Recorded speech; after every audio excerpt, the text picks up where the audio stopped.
If you look behind me, don't worry, this is not a Greek lesson, but it's a really important one. So stay with me just for 90 seconds or so. This is a study of the work of Aristotle.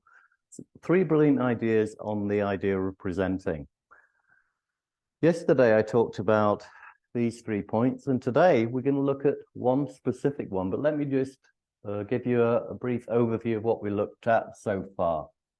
So we said that we have this triangle here, and Aristotle said that there are 3 important criteria that you have to have in every great presentation. The logos, which is the word, in other words, the language that you use. The ethos has to do with the reputation. The reputation which you bring to the presentation. This has to do with the background which you have. Not the physical background, but maybe the academic background, the experience that you have, how people see you from a societal point of view. The third one is the idea of pathos. Pathos, in English at least, means suffering, to suffer. Empathetic means to suffer with somebody. And the idea here is it has to do with the amount of emotionality, which is an in word these days, the amount of emotion that you bring in to presentation.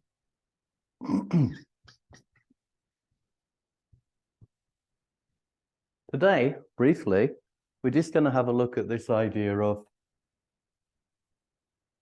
logos. Very simply, the way in which you structure the presentation will help people to follow what you're talking about. And Jeff Bezos has a method which is described in a really good book by a guy called Carmine Gallo, Gallo. And basically it looks like this. You have the main point that you want to bring across. You have a line which goes from the main point, and then you have 3 subpoints.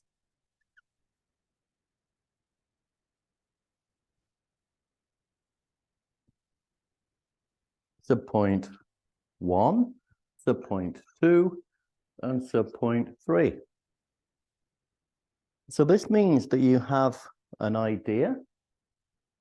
So, for example, Aristotle, when he was talking about presenting, talked about 3 key ideas. The logos, the word, ethos, the reputation which you bring, and the pathos, the emotion. And today we're going to have a look at more about logos. In fact, we've already looked at it. This is the idea of logos, the idea of having a systematic presentation of the language which you bring across, and the structuring so that people are able to follow exactly where you are. Tomorrow, we'll be having a look at the reputation.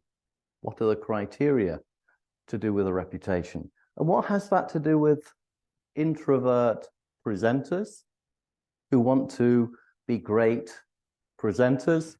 Well, if you have a clear structure, then it gives you much more confidence, and you know exactly where you are in the presentation. And this is really good, particularly if you're a bit quiet and you need to have a structure to hold on to. Look forward to seeing you tomorrow when we look at the ethos. See you there.